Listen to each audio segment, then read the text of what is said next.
montón de posturas radicales, sobre todo religiosas, ¿no? Pero como mencionaba Paul Feyerabend, dice, no hay nada peor que aquel científico vestido de clérigo. Es decir, aquel científico que adopta ciertas posturas religiosas. Y cuando digo que adopta ciertas posturas religiosas, no estoy pensando en el científico que cree en Dios, sino en el científico que cree que la ciencia, ¿no?, es la única visión correcta del mundo. El problema con ese tipo de visiones es que se terminan convirtiendo en dogmas. Y lo que ocurre es que más que manejar o más que tener esta visión de apertura que caracteriza a la ciencia, nos volvemos dogmáticos. Y nos volvemos entonces en médicos dogmáticos, nos volvemos en ingenieros dogmáticos, en filósofos dogmáticos, ¿no?, en economistas dogmáticos. Esta visión de respecto a que solamente existe una historia verdadera del mundo, que solamente hay un punto de vista correcto, de que solamente hay un punto de vista válido, tiene un nombre y en filosofía se le llama absolutismo.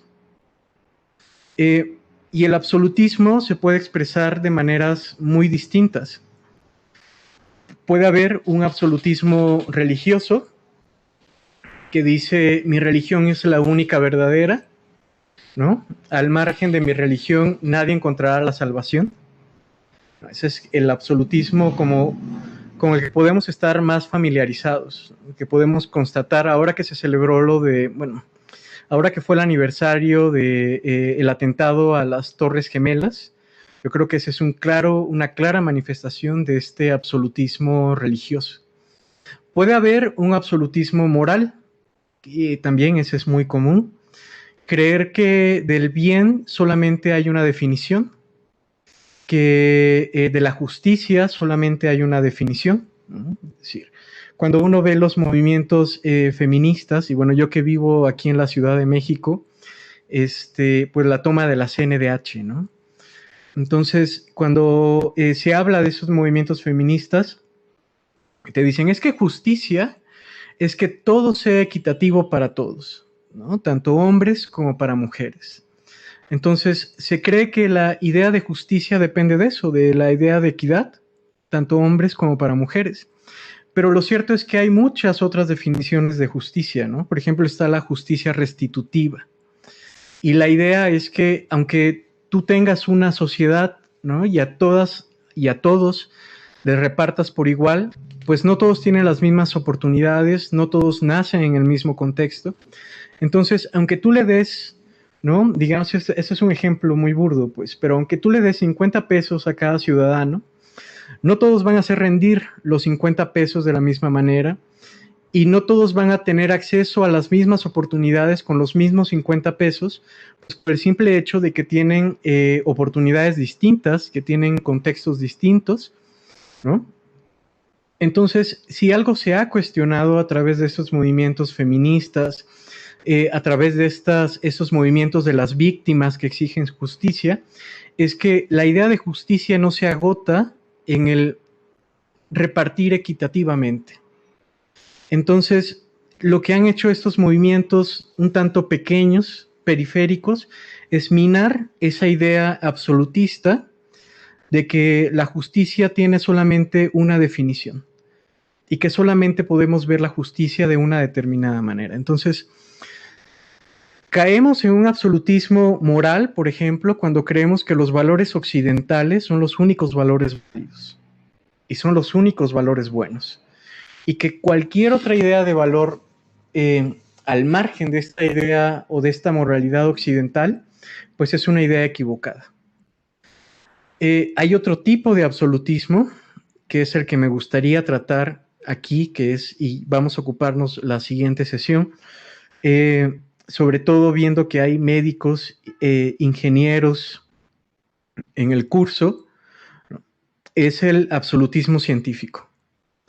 El creer que la ciencia es el único saber válido. ¿Cuál es el problema de pensar que Esto es complicado de decir porque cuando uno cuestiona el hecho de que la ciencia sea el único saber válido, cuesta ver, ¿no? O cuesta compararla con otro tipo de saberes, porque sin duda la ciencia al menos es nuestro saber más eficiente. Es lo que nos ha, lo que nos ha permitido enviar sondas a Marte, ¿no? Es lo que nos ha permitido conseguir una vacuna, ¿no? Para este virus que nos está golpeando muy duramente. Entonces, la ciencia ha demostrado ser eficiente. Sin duda es eficiente. Digo, podemos cuestionar las vías, ¿no? Podemos cuestionar el modo en cómo la ciencia se ha instaurado como ese saber eficiente.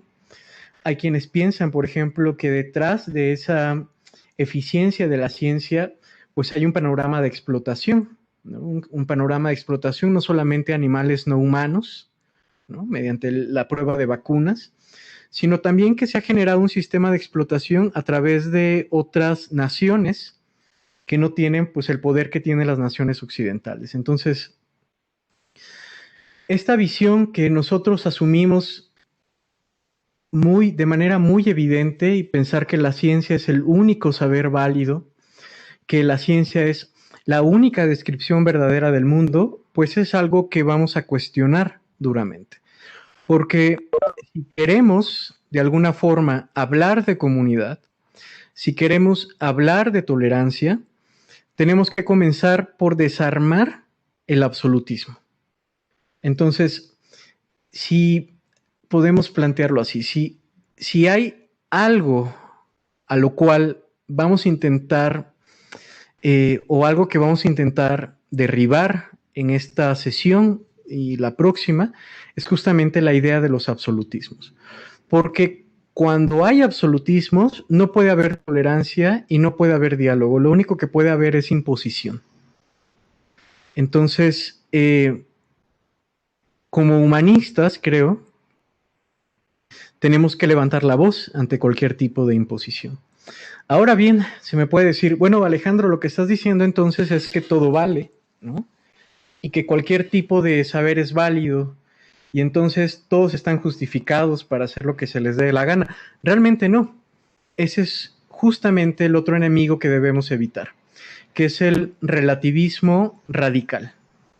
Entonces, por un lado, tenemos dos polos de la discusión. Por un lado, tenemos el absolutismo, que se manifiesta a través del cientificismo, pensar que la ciencia es el único discurso válido. Y por otro lado, tenemos el relativismo, un relativismo radical, que es el que te dice todo vale y no hay criterios para hablar de verdad, no hay criterios para hablar de corrección y no hay criterios para hablar de normatividad. Entonces, en medio de esos polos, del cientificismo y el absolutismo, ¿no? Y por el otro lado, el relativismo radical, tenemos que encontrar el justo medio. Y el justo medio será una posición que yo voy a defender aquí, que se llama pluralismo. La idea es aspirar a sociedades plurales. ¿Qué implica aspirar a sociedades plurales? Bueno, sociedades que pueden escuchar al otro, ¿no? Y que sobre todo pueden dialogar, porque en el absolutismo no hay lugar para el diálogo, como les decía, solamente hay lugar para la imposición. Pero en el relativismo tampoco hay lugar para el diálogo, porque si todo vale, ¿qué sentido tiene dialogar? Entonces, la próxima sesión vamos a hablar un poco a través vamos a retomar un poco a Emmanuel Kant, muy brevemente, muy brevemente, para hablar de esta visión pluralista y de un relativismo que yo considero, y eso me gustaría que ustedes también lo pensaran, y si les convence o no, un relativismo moderado de alguna manera. Porque pienso que para que haya diálogo, ¿no? Tiene que afirmarse la diferencia. Tiene que afirmarse el derecho que tiene el otro a ser diferente y a defender sus posturas y a defender su punto de vista y llegar a un justo medio. Entonces, vamos a dialogar un poco sobre eso la sesión que viene.